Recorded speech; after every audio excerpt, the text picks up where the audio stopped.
Велам добар ден уште еднаш од ова студио, како што најави во Централниот дневник, денеска мој гостин, универзитетскиот професор Маријан Петрески. Професор, ви благодарам што ја прифативте поканата да зборуваме за актуелните економски теми. Благодарам на поканата, поздрав до вашите гледачи. Во дневникот во најавата спомнав дека ќе зборуваме за актуелните економски состојби, ќе зборуваме за стандардот на работниците, ќе зборуваме за актуелните мерки во оваа криза, да кажеме, што ни се префрли од глобално ниво. Сакам да почнам со кризата, станува збор за криза или е намалување на очекуваните резултати кои што требаше да ги испорача македонската економија. Како вие гледате на оваа состојба во економијата во државата? Така. Добро, не би рекол дека ние сме во криза во класична смисла на зборот, меѓутоа оперираме како и целата глобална економија во една, така да ја речам, страшна неизвестност, односно неизвестност која што има намалување и зголемување, меѓутоа на некој начин трае. Да подсетам дека сепак ова криза која што е предизвикана од конфликтот меѓу САД и Израел од една страна и Иран од друга страна, сепак се надоврзува на две претходни големи кризи, пандемиската криза и кризата со исто така цените на храната и енергијата предизвикана од конфликтот во Украина, а во меѓувреме имавме еден потрес на глобална економска сцена со она што се случуваше во однос на царините наметнати од администрацијата на претседателот Трамп. Така што оваа криза сега да речам е континуитет на неизвестноста која што ја видовме и претходно. Сега конкретно во моментот мислам дека имаме повторно некој развижување во негативна смисла по објавување на примирието кое што го објави Трамп во контекст на нападите врз Иран, меѓутоа и покрај тоа што беше објавено примирие со намера тоа да води кон некаков потраен договор, сепак гледаме дека имаме прекршување, имаме наметнување, нели, такси од страна на Иран за сите бродови кои што поминуваат низ Ормускиот теснец, имаме блокада ефективна и најави за поинтензивна или поинаква блокада од страна на САД на сите бродови кои што поминуваат таму и така натаму, значи да речам на дневна основа тие информации се менуваат и ја одржуваат таа неизвестност во еден подолг временски период. Не барам да ги оцените владините постапки или владините потези во самата оваа криза која што трае два месеци, меѓутоа потребни ли се некакви активни мерки? Граѓаните се во исчекување, премиерот вчера од Економско-социјалниот совет најави дека ќе има нешто плюс, што би требало државата да постапи, како да постапи?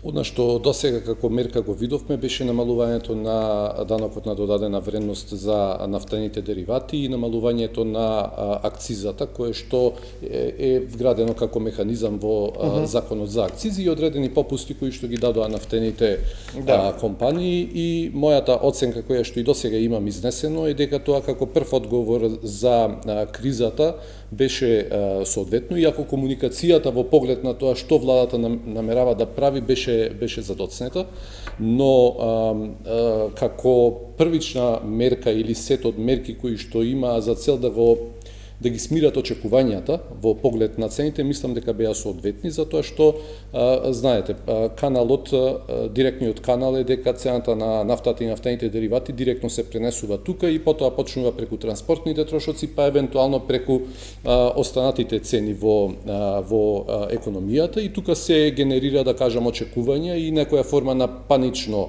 делување на граѓаните и на фирмите, што ние во еден момент го видовме и тука кога имаше одреден притисок врз бензинските пумпи, кога се објави првото значајно зголемување на цената на нафтените деривати. Мислам дека овие мерки за да смират такво делување или таков одговор на граѓаните и на фирмите беа соодветни. Меѓутоа, тие се во онаа група на линеарни мерки, важат за сите, односно корис од таквите мерки имаат сите. Сега, она што е битно е дека мора да се следи развојот на кризата. Зошто ова го велам? Затоа што сепак податоците за цените во март, тоа е информација која што имаме последна, покажаа дека сепак пренесувањето на тој глобален нафтен шок врз останатите цени во економијата, во нашата, во македонската економија, се уште е релативно ограничено. Одредени притисоци се гледаат секако кај транспортните цени како наизложени, меѓутоа кај сите останати цени се уште немаме ние значајни притисоци. Значи, неопходно е ситуацијата будно да се следи од страна на владата и да се дизајнираат мерки за различни сценарија.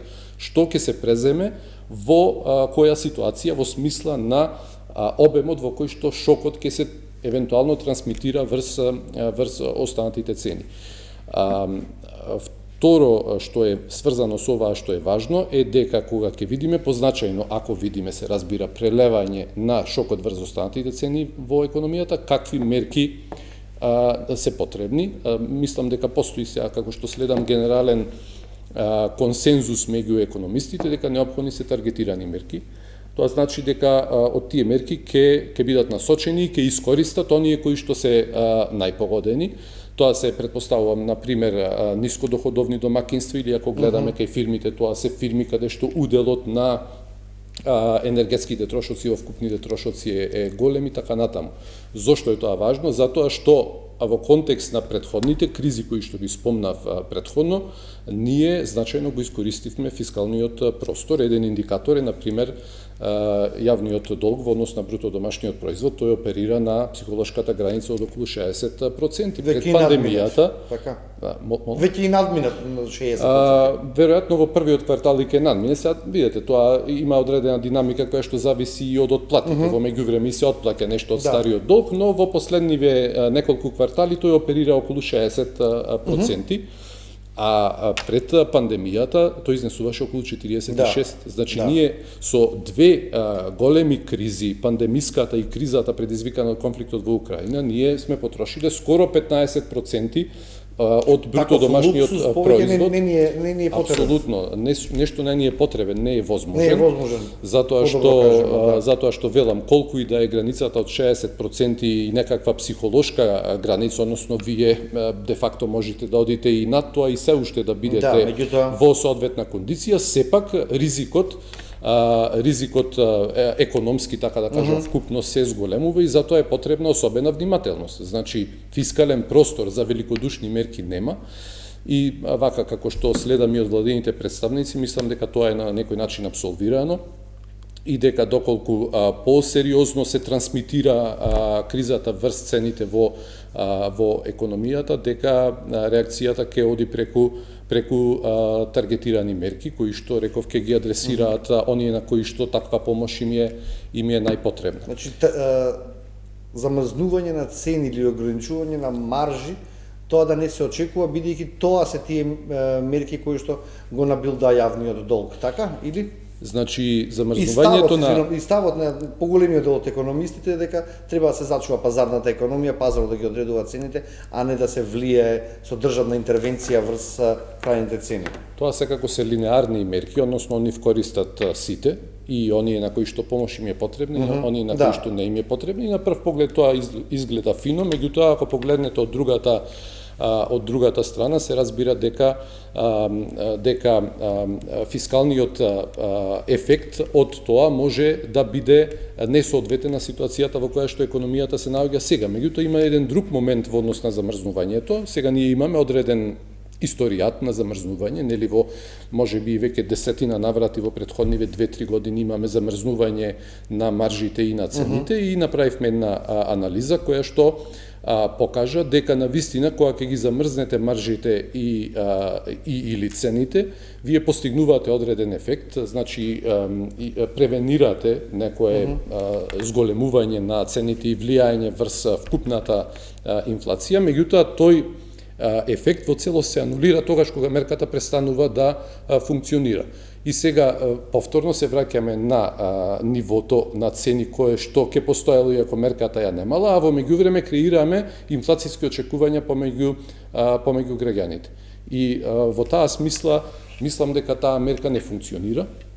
Не треба да биде предмет на размислување, значи чисто треба да се оди кон мерки кои што значат, на пример, доколку имаме трансмисија на шокот например, кај цените на храната, што е многу важно за сите домакинства, особено за посиромашни домакинства, тогаш пример за таргетирана мерка би бил ваучер со кој што тие домакинства ќе може да набават храна, да кажем, на товар на буџетот на Република Македонија.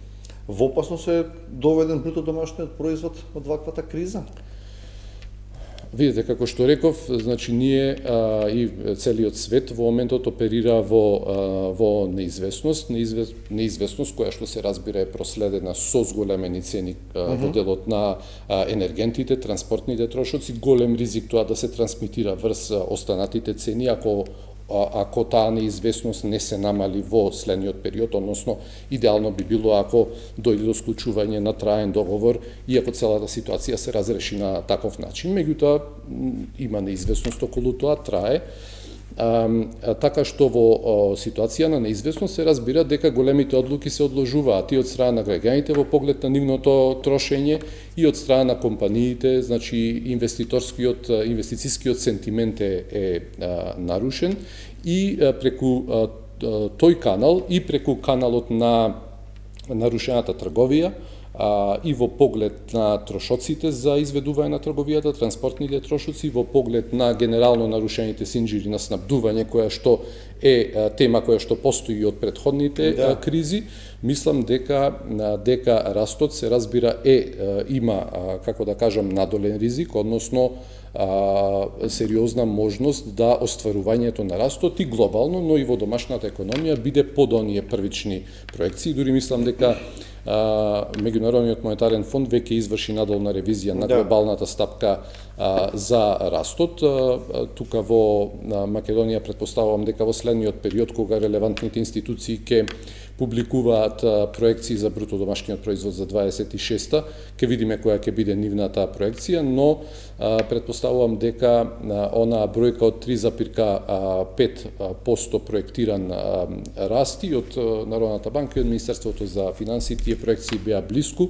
Мислам дека се разбира станува помалку известна во поглед на сите овие тековни случувања. Сега, од друга страна, ако ме прашате дали ова би значило рецесија, односно негативни стапки на раст во 2 и повеќе последователни квартали, мислам дека во моментов не сме таму, затоа и на почетокот на емисијата на вашето прашање дали сме во криза, ви одговорив дека класично не сме во криза, но сме во ситуација на зајакнати ризици, кои што веројатно своја рефлексија ќе имаат и врз растот.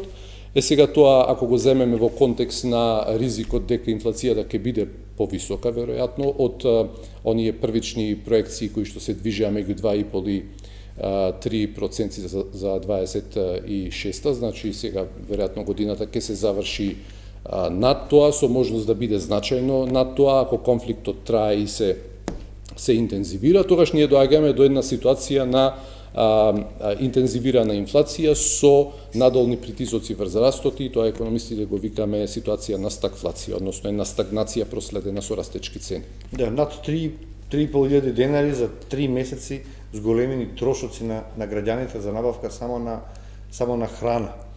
А од друга страна, немаме такви активни мерки кои што би можеле тоа да го ублажат. Прашањето ми е колку сега граѓаните треба да очекуваат ново зголемување на платата. Вие како економисти знаете да кажете дека несоодветно зголемување на платата доведува до повторно зголемување, дополнително зголемување на инфлацијата. Како граѓаните да го сватат тоа дека доколку несоодветно се зголеми или избрзано се зголеми платата, може тоа да биде на едно негативно ниво?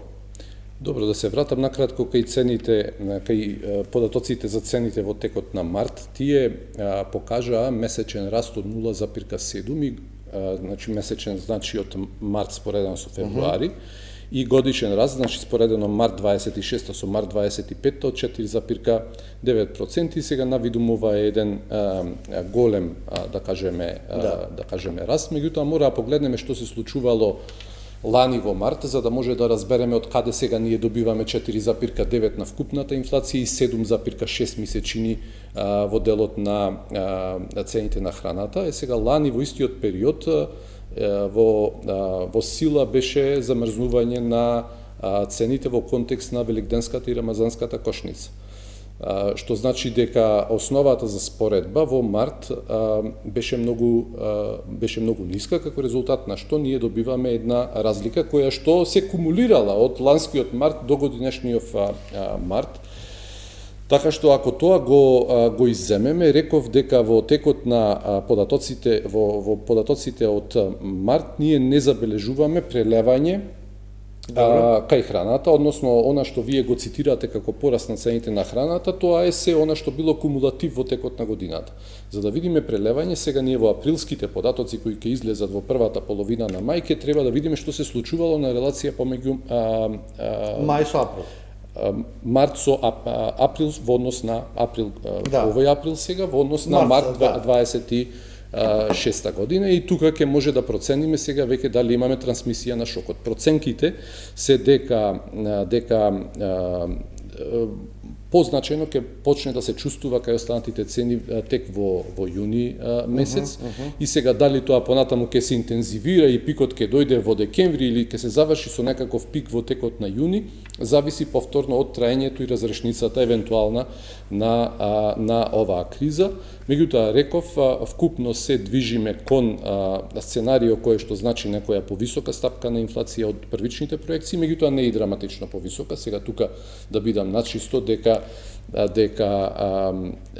не се очекува, или сите информации во моментот говорат дека ние годинава апсолутно нема да стигнеме до ценовен шок каков што видовме во 22-та. Тогаш имавме годишна инфлација 14,2, во еден од месеците таа достигне и 19,8, значи близу 20%, значи за такво нешто во моментот не зборуваме. Само зборуваме за ситуација дека колку подолго трае конфликтот и колку повеќе имаме внатре нови неизвестности, толку е поголема веројатноста ние да видиме поперзистентна и евентуално растечка инфлација која што можеби би се доближила до некоја стапка од 5-6%.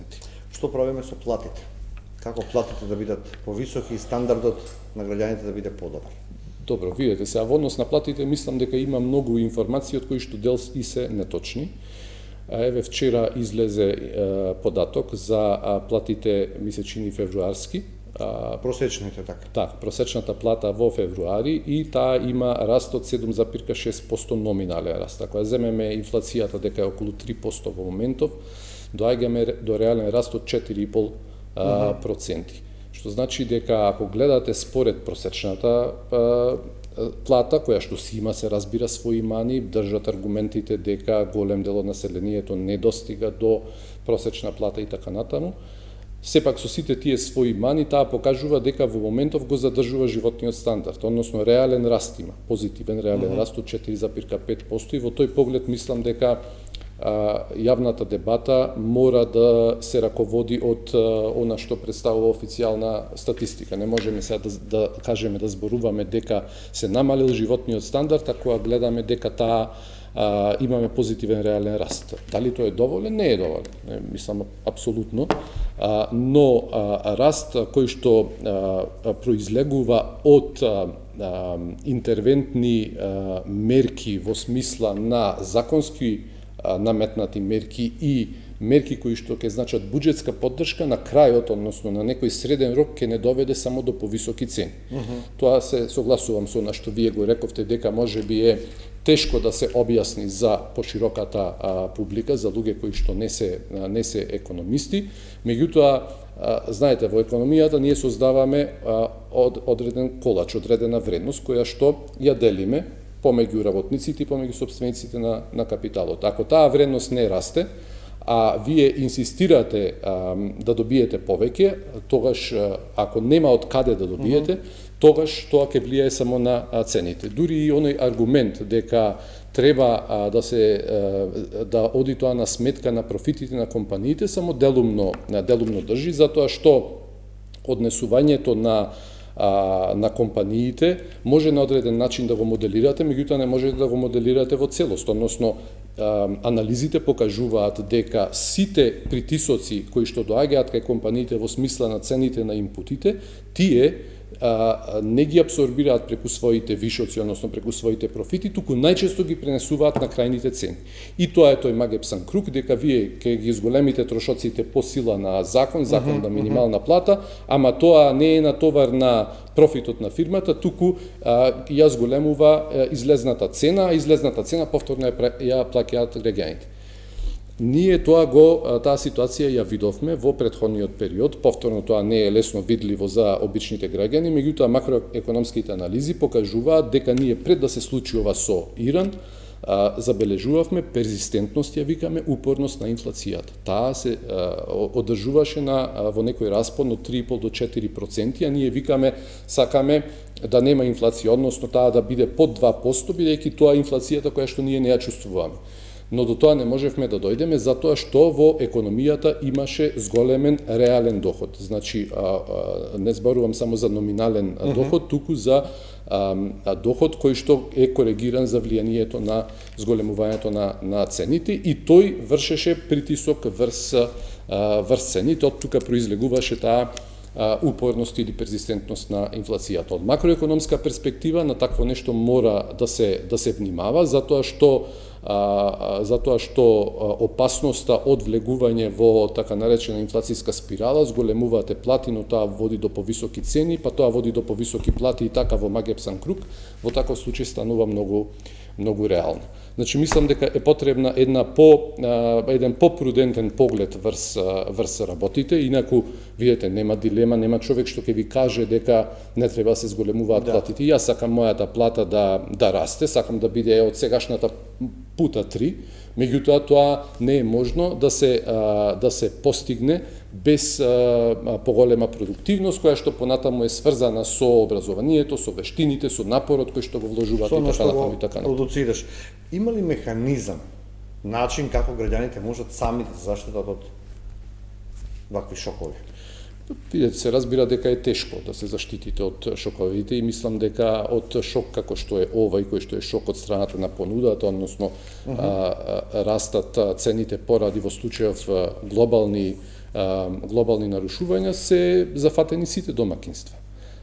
Со тоа што се разбира некои домакинства, тој удар не го чувствуваат, некои го чувствуваат помалку, некои го чувствуваат особено, тоа се пониско доходовните домакинства, бидејќи пак кај нив особено уделот на храната во нивната вкупна потрошувачка кошничка, лична на ниво на домакинство, е поголем и се разбира дека ако видиме притисок во делот на храната, тој особено ќе се осеќа кај таквите домакинства. Меѓутоа, рецепт за некое, како да кажам, инстантно справување со таквите шокови кога зборуваме на ниво на домакинство или на ниво на индивидуа, за жал нема. Веројатно пристапот е пристап на предпазливост, повеќе, да кажам, пак гледано од индивидуална перспектива, да бидеме штедливи, да правиме рационализација на трошоците таму каде што е можна, и на таков начин се разбира со поддршка од страна на државата кај оние домакинства кои што тој товар не можат да го издржат сами, на таков начин некако да ја пребродиме кризата.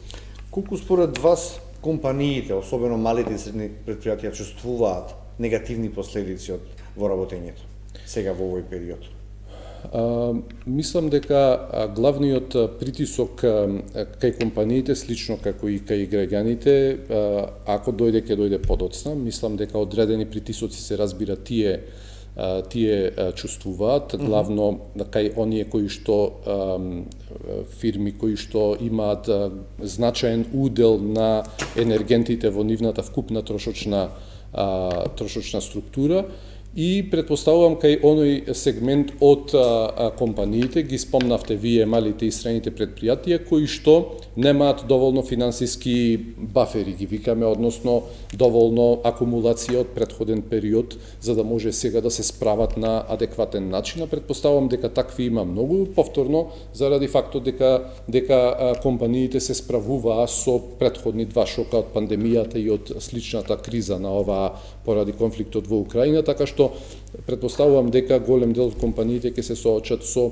недостаток на такви резерви да може сами да се справат, така што она што го дискутирам во поглед на потребата од таргетирани мерки не се однесува само на граѓаните, се однесува и на такви фирми од кои што доминантно се мали и средни предпријатија кои што, да кажам, се солвентни или витални, меѓутоа под налетот на шокот може да се соочат со проблеми и се разбира дека во размислувањето на пакетот мерки за таргетирана поддршка тие не треба да бидат изоставени. Да, се наслушавме во овој период со години веќе за реформи, колку ваквите кризи можат да бидат да придонесат за економски реформи, професор? Па видите, треба да придонесат за економски реформи, не само економски, може би и пошироко реформи во повеќе сектори, земјоделие, целиот систем и така натаму. Затоа што тогаш сваќате дека ако нешто сте го направеле подобро порано, дека сега ќе ве заштитело на одреден начин. Најчест пример кој што се спомнува, се разбира, е можноста ние некои производи од храна, прехранбени производи, да ги произведуваме сами, бидејќи за тоа имаме предуслови, имаме поднебје, но дека тоа не е направено или не е направено во доволен начин. Сега, за волја на вистината, кризата со цените на енергентите претходната, поради војната во Украина, предизвика еден бран на реструктурирање во енергетскиот микс, односно начинот на кој што земјите си ја произведуваат електричната енергија која што им е неопходна за домашниот конзум, да го наречам.